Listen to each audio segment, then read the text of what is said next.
So I'm super fascinated by the way in which Parliament has been voting on Brexit since its idea was introduced by David Cameron back in 2015. So this was the 2015 Parliament. I don't know if you remember, but the Tories had a majority of 330, hence why they're on this side of the House. Labour had 232 seats, the SNP had a whopping 56 seats, the Liberal Democrats had 8, the DUP had 8, and then we had the Social Democratic Party and the Ulster Party on 3 and 2, and then we had a UKIP member, remember, Douglas Carswell, and then we had Green MP, and we had one independent and the Speaker. So the first vote we ever had on Brexit was the vote to actually hold the referendum in the first place. Now, if you remember, it was David Cameron's idea to try and uphold members within his own party, as well as try and get rid of any kind of UKIP competition before the election, hence why he put it in his mandate. He won, and therefore he had to hold the referendum because it was in the Tory party mandate. Now, just to be clear, the colours on this video, I've done blue for anything which is for the government and orange for anything which is against the government. It was originally going to be blue for anything that's for Brexit and orange for anything that's against Brexit, but I kind of realised that things such as a vote to allow Parliament a vote on the final deal could be interpreted in either way. So blue is more kind of the stuff that Nigel Farage might agree with, and orange is more kind of the stuff that Nigel Farage would disagree with. But it's mainly for the government, against the government. Okay, so the first vote we had was the vote to hold the referendum in the first place. And as you can see, it was only the SNP that really voted against the referendum. So 544 votes to 53. We decided that the referendum would be held. So you all know the outcome of the referendum, right? Brexit won 51.8% by 48%. I wanted to see what that would look like if Parliament voted the way the public, exactly the way the public voted. How would it look in terms of parliamentary votes? So this is kind of what I predicted based on the percentages. There would be a majority of 24 towards Brexit, blue being here representing Brexit. And of course you'd expect the Tories to vote for Brexit, and you'd expect parts of Labour to vote against Brexit along with the other parties, the SNP, the Lib Dems, and UKIP voting, obviously, for Brexit. But as you know, the actual MPs sitting in Parliament at the time didn't believe what the public believed. So instead, I took a look at how they actually voted. And you can see that there's a majority of 321 MPs actually voting Remain. 184 of them came from the Tories, 218 of them came from Labour, and we had 11 Labour MPs voting for Brexit and 139 voting for Brexit on the Tory side. And then we had about 11 that didn't declare. So these numbers aren't exact, but these are what the MPs voted for in the EU referendum. As you can see, huge disparity towards Remain, which angered a lot of the public, made the public feel like they weren't being listened to and that the Parliament didn't represent them. And it's caused a lot of scepticism since the referendum itself about the way in which Parliament is reacting to and will react to whether they're going to betray the will of the people, so it's put in the papers, and whether we're going to end up with a softer Brexit than the public want, because the public want Brexit, but the Parliament doesn't want Brexit. So are we going to end up with a kind of watered down Brexit that is Brexit by name only, and therefore we end up within the single market, within the customs union, and basically within the European Union as we know it? Immigration was a huge part of the vote, and we're not sure whether it will or won't be controlled. Then if you remember, if you take your mind back right to the start of the year, Theresa May was in charge at this point, and the Tories seemed really strong in the polls. She was riding quite high in the polls, and we had a Copeland by-election, And the Tories actually won in that Copeland by-election, giving the Tories a bit of a boost and making Jeremy Corbyn seem very weak. The Labour Party were turning on Jeremy Corbyn at the time. They didn't like him, they didn't see him as a viable winner in the next election, and everything seemed bad for the Labour Party. So then, if you remember, Theresa May was trying to invoke Article 50 by her own autonomy, but we had a Supreme Court ruling on it which said that Parliament had to vote to allow Theresa May to get the authority to trigger Article 50. She couldn't just gather it on herself. All brought about by Gina Miller, if you remember. So we had to have this vote in Parliament just to trigger Article 50. And the vote said that it was won by a majority of 354 votes. 322 of them came from the Tory side, 167 came from the Labour side, 18 Labour members decided to abstain, and 47 Labour members, if you remember, defied the will of the people, so the papers put it, and voted against this bill. If you remember, this was also the bill that Diane Abbott decided to abstain from, which was highly controversial. We had 8 Tory members abstaining. They included Kenneth Clarke, and obviously we had the SNP, the Lib Dems, Plaid, the Greens voting against, and then we had the DUP, UKIP, and one independent voting for it. So Theresa May got the rights to trigger Article 50, which means she could send a letter off to the European Union to say, hey guys, we want to start negotiating with you. But that bill went to the House of Lords. Once it passed the House of Commons, it went to the House of Lords. And in the House of Lords, they came up with 9 different amendments. They rejected 8 of them, and then they came up with this other amendment, which was to allow the rights of EU citizens regardless of the negotiations. So regardless of whatever Theresa May negotiated from the EU citizens' rights were safe within the UK. And the House of Lords voted for that by a majority of 102. So 358 votes to 256. Then they decided to add another amendment, which was for a vote by Parliament on the final deal. So once Theresa May had gone to the EU, come up with a deal, negotiate for 2 years, Parliament could then have a say on the deal. And again, they voted for that by a majority of 98, 366 votes to 268. And then the Liberal Democrats came up with another amendment to the bill, which added a clause to have another referendum once the final deal was apparent to the public. But the House of Lords decided to reject that by a majority of 245 votes. So the bill went back to Parliament, and they voted on the Lords Amendment, which was for the EU citizens to have rights regardless of what Theresa May negotiated. And they voted against the Lords Amendment by a majority of 48. Now at this stage, they were just trying to get Theresa May the rights to trigger Article 50. They did have a vote on having a parliamentary say on the final deal, and they voted against it by a majority of 45.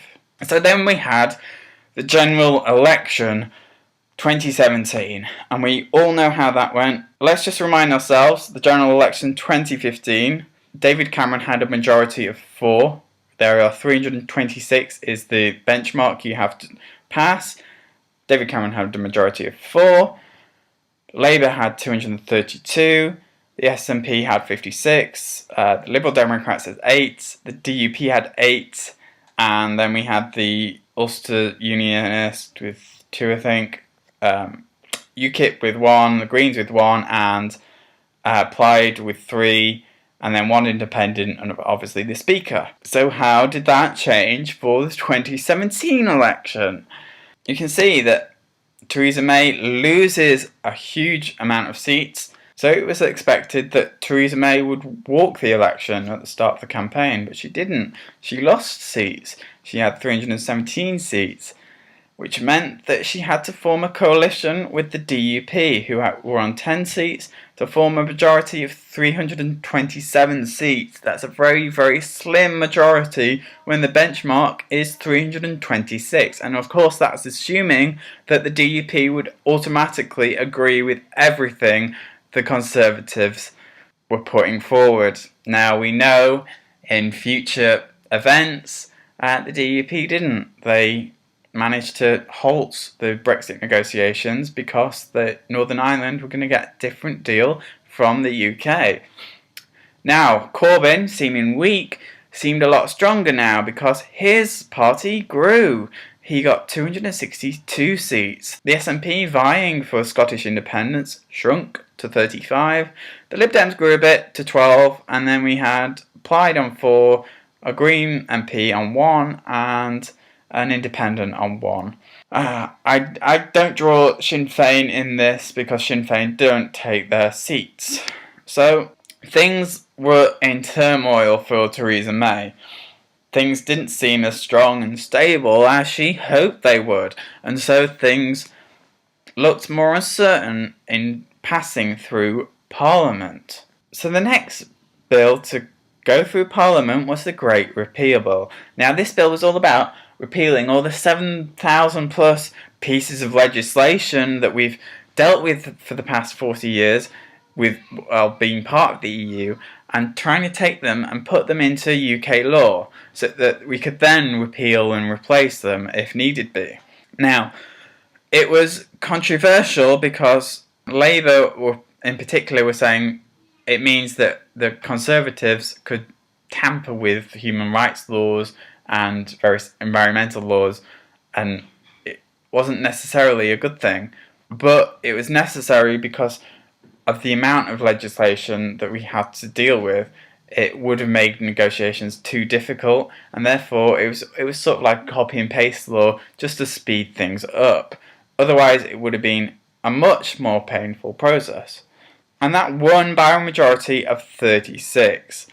317 Tory MPs voted for it, 7 rebel Labour MPs voted for it, and 2 DUP MPs voted for it. Everybody else either abstained or voted against it. So grey in here means they abstained. So 3 Tories abstained, 11 Labour MPs abstained, and then we had 1 SNP MP abstaining as well, and everybody else voted for it. So the SNP, the Lib Dems, the DUP, and Plaid and the Greens. And then Labour tried to add an amendment which would have put a halt to proceedings altogether. It would have made things a lot longer, it would have drawn the process out, and it would have caused chaos within the government. Did Labour win? No, they didn't. They lost by a majority of 22. And then, if you remember, we had a vote to give Parliament a say on the final deal once Brexit was reached. And we all know how this went. This is very recent news. The government lost by a very slim majority of 4, mainly be down to these 12 rebel Tory MPs. These Remainers, among them Anna Soubry, Ken Clarke, all voting against the government, against Theresa May, and against the Brexit process because it gave Theresa May less autonomy.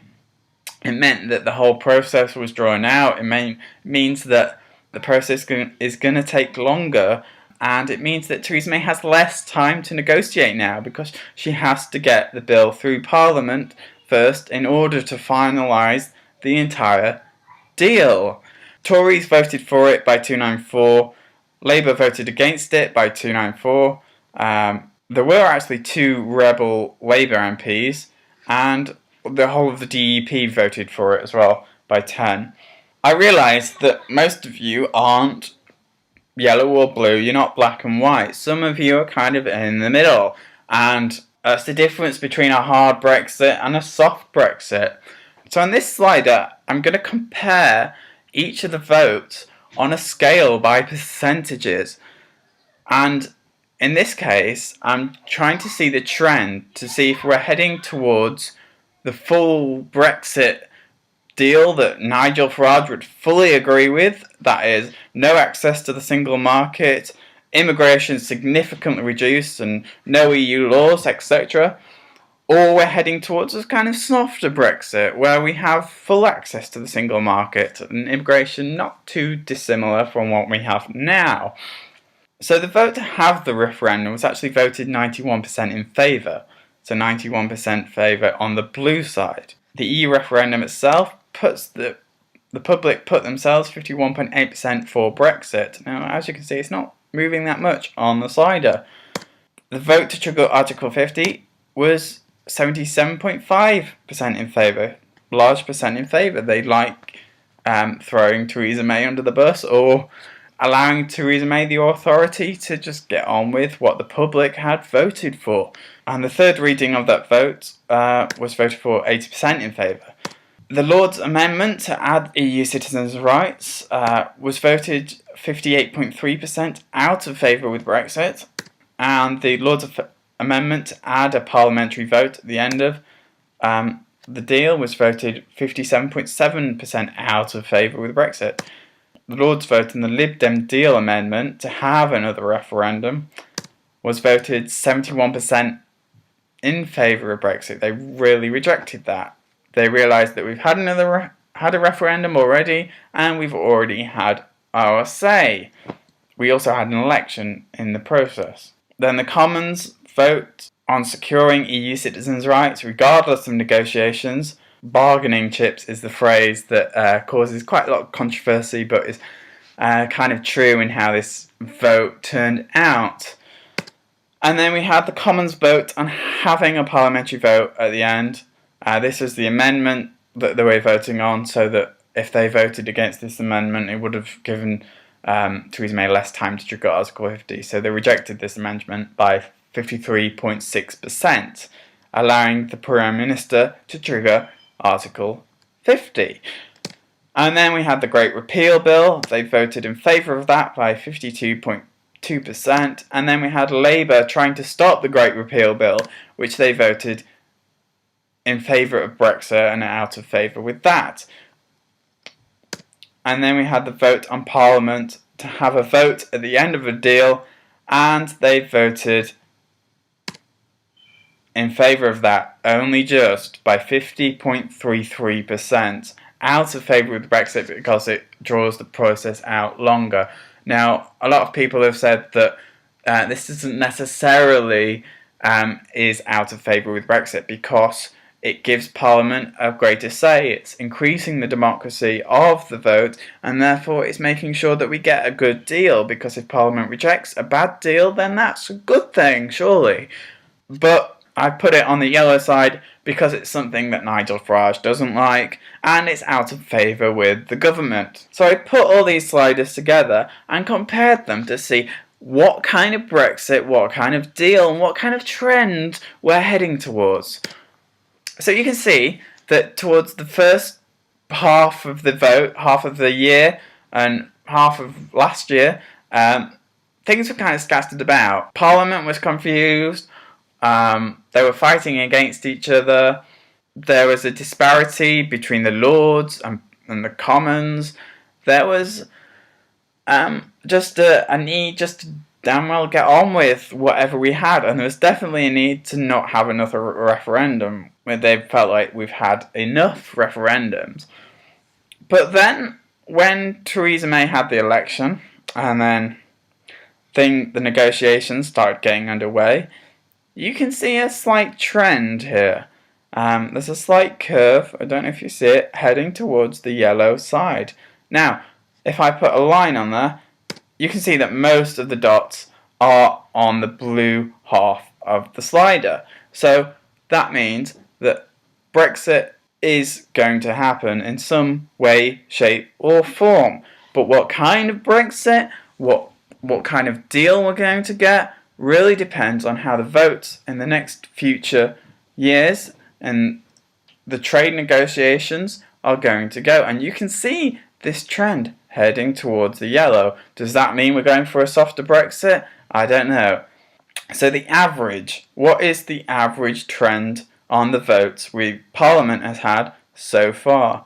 The average is 60.39% in favour of Brexit / the government.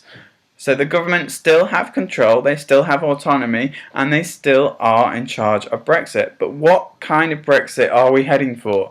I'd like to know your opinion in the comment below. If you like this video as well, I might do another one on the EU Parliament, and let me know. Thank you for watching, subscribe and comment below.